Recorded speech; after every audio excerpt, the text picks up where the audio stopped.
Ele foi o maior mentor por trás do primeiro comando da capital, um homem cuja trajetória se confunde com a própria história do crime organizado no Brasil. Neste episódio, vamos conhecer José Márcio Felício, o Gé-Leão, o homem por trás da facção mais poderosa do país. Qual foi o impacto dessa liderança de Gé-Leão em toda a dinâmica da criação dessa facção? Garanto para você que a gente vai trazer algumas reflexões importantes sobre esse tema, então nosso episódio hoje está muito bacana, muito completo, confira aí. José Márcio Felício nasceu em 1961 em São Paulo. Aos 18 anos, em 1979, foi preso por roubo e crime sexual, crimes pelos quais foi condenado a quase 13 anos de prisão. Desde então, passou mais de 41 anos encarcerado, período em que acumulou outras condenações por crimes cometidos dentro do sistema prisional. Depois do massacre, alguns presos foram transferidos para a Casa de Custódia de Taubaté, considerado um castigo para eles. Um desses presos era José Márcio Felício, conhecido como Gé-Leão. Nós tentamos entrevistá-lo, mas a justiça não permitiu. Gé-Leão então nos mandou uma carta, onde ele conta com detalhes como o PCC nasceu. Em 1993 eu estava preso na Casa de Custódia de Taubaté, o famoso Piranhão, um lugar horrível e massacrante. Eu estava disposto a mudar o sistema. No Piranhão havia entre nós os presos da capital e os do interior. O diretor autorizou que a gente criasse um campeonato de futebol, uma chance de pegar aqueles caras. Eu dei o nome do nosso time de PCC, primeiro comando da capital, mas não deu certo porque eles não jogavam com nós, jogavam em outra galeria. Então eu tive uma ideia, colocamos outros sentenciados para sair em nosso lugar. Ficamos esperando para sair com a turma da galeria de baixo, os caras que a gente queria pegar. E aí chegou o dia, quarta-feira, 13h, 31 de agosto de 1993. Saímos para o pátio.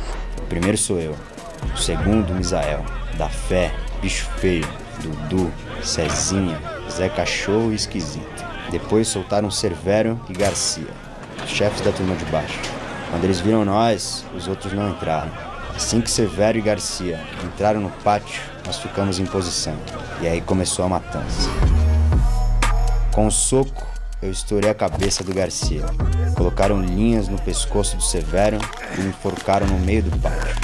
Quando tudo acabou, chamei todos no meio da quadra e ali, com as mãos sujas de sangue, falei: aqui, neste momento, está fundado o PCC, primeiro comando da capital. Vamos combater os corruptos e os opressores do sistema prisional. A facção surgiu como um sindicato para lutar pelos direitos dos presos e vingar o massacre do Carandiru, ocorrido em 1992. Gé-Leão foi o grande fundador da sigla e o símbolo da facção, tão conhecido como aquele Tony Caltrin, preto e branco, bem e o mal. Aqui é um ponto interessante para a gente poder refletir a respeito dessa grande dinâmica das lideranças. Muitas histórias, e tem histórias de vários lados. Tem a história daqueles presos que estiveram envolvidos e ficaram também cumprindo pena naquela época, trazem algumas versões, trazem alguns olhares dessa fundação. Existem aqueles também que são os jornalistas, que faz um estudo um pouco mais aprofundado tecnicamente. Então, é lógico que tem olhares diferentes sobre a fundação do PCC. Agora, um fato objetivo é que o massacre do Carandiru, ele traz, sim, um impacto direto na criação dessa organização criminosa. Quem conhece um pouco mais a história do sistema prisional, principalmente quando a gente fala da década de 90, sabe que naquela ocasião o sistema prisional era muito povoado por quadrilhas.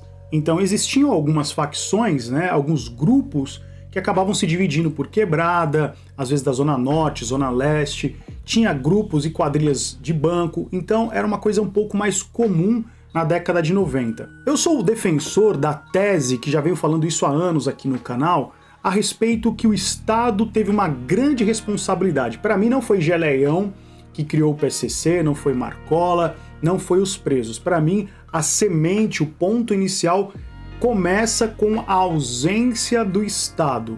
O Estado não aplicando a lei de execução penal, não aplicando uma política de ressocialização e aplicando sim uma política de punição, e essa punição se converte no massacre do Carandiru, nasce ali um motivo legítimo para os presos para tentar criar uma espécie de blindagem.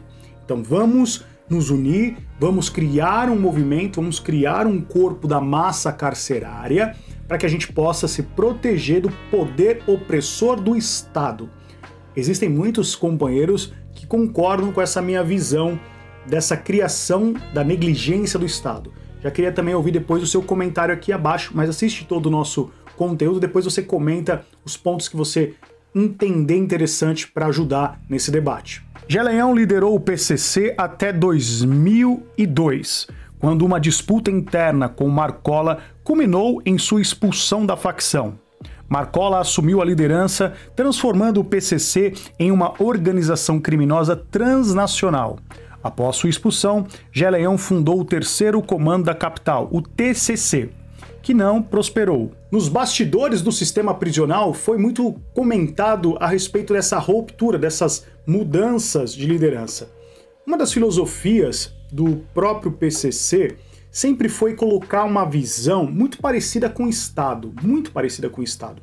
Se você analisar, por exemplo, que a gente vai tratar aqui no momento oportuno, o estatuto do PCC, em nenhum momento eles querem ter uma pessoa como líder maior, como se fosse uma monarquia, para a gente fazer um exemplo com o Estado. Eles criam uma cartilha, que é aquele pacto que eles fazem, o estatuto, e baseado nesse estatuto, eles falam, ninguém está acima, entre aspas, dessa lei. Sendo assim, um dos pilares dessa organização criminosa é assim, não vamos eleger um líder supremo. Por mais que exista muitas pessoas dizendo que Marcola é o líder, fulano de tal é o líder, ou é o corpo da liderança. Como é que vocês fazem uso do poder dentro do PCC? Senhor, o estatuto está ali, é um documento. Nós chamamos carteira de motorista. Você está dentro, você está habilitado, está ali, cada um tem sua autonomia, cada um sabe o que faz. Se você errar dentro daquela situação ali, seja eu, seja o GG que errou, foi cobrado, seja o Paca que errou, foi cobrado, seja o Birosca que errou, foi cobrado. Se eu errar, eu também vou ser cobrado, eu não sou impune a erro não, se eu errar eu sou cobrado e perco minha vida também. É claro que existe o que a gente chama de mente pensante, aquele cara que tem um poder de comando, aqueles caras que representam muito parecido com o Estado. Vamos trabalhar com exemplos aqui.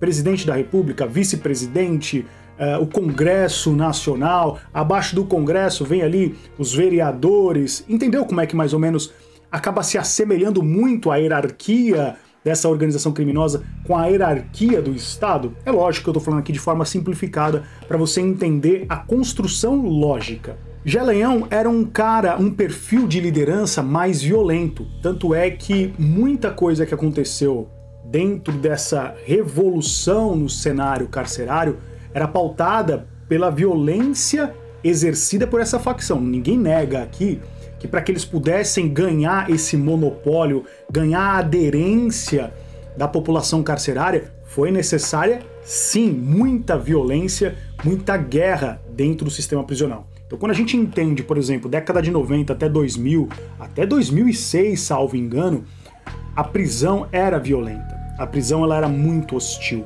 a prisão ela tinha muitas tretas, muitas guerras internas. Eu trato disso também na playlist aqui do canal, falando sobre o CDP, a criação do CDP e essa revolução. Recomendo que você depois assista a nossa playlist separado aqui no canal. Quando o Marcola ele vem e faz essa transição, ele tem um outro olhar. Ele já quer colocar uma roupagem e consegue colocar essa roupagem na organização criminosa mais politizada.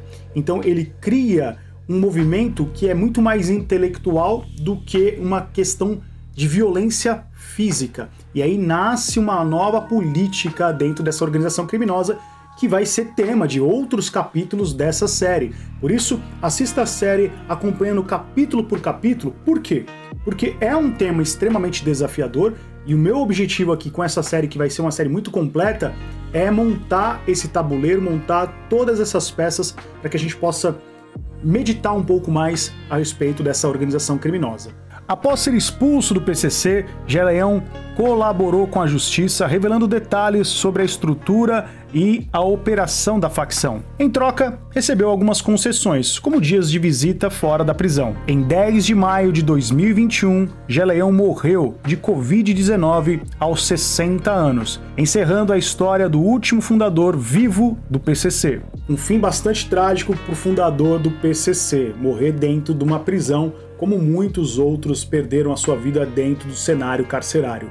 Isso apenas denuncia, na verdade, a negligência do Estado, a falta de política pública voltada ao sistema prisional, o desinteresse total da sociedade para fazer um debate a respeito do sistema prisional, da criminalidade, da criação e a expansão das organizações criminosas. Tudo isso é um esforço muito complicado, porque muitas vezes nós não debatemos o tema de forma inteligente, nós debatemos o tema pautado baseado nas nossas raivas e emoções, que são legítimas também. Quando a gente assiste, por exemplo, esses roubos a trabalhadores, quando a gente assiste algumas violências urbanas, é lógico que nós somos tomados pela revolta social, e eu não discuto essa legitimidade da revolta social.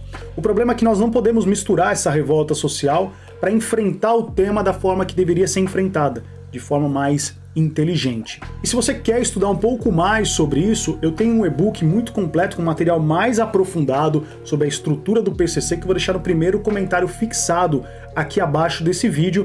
Comprando esse e-book, você também nos ajuda a manter esse trabalho e poder produzir muito mais conteúdo a respeito desse tema. Primeiro comentário fixado aqui. E aí, qual que é a sua avaliação a respeito desse tema específico? Vamos conversar um pouco mais aqui abaixo no debate? Lembrando que eu leio todos os comentários e tudo ajuda a aumentar ainda mais o nosso conhecimento sobre esse tema. Não se esqueça que assistir a série completa tá nas playlists aqui do canal de forma separada e organizada. Não se esqueça de fortalecer o nosso trabalho deixando o like, que isso ajuda muito. Se nos der a honra de se inscrever no canal, com certeza você vai ser muito bem-vindo aqui no nosso grande espaço de debate sobre o sistema prisional.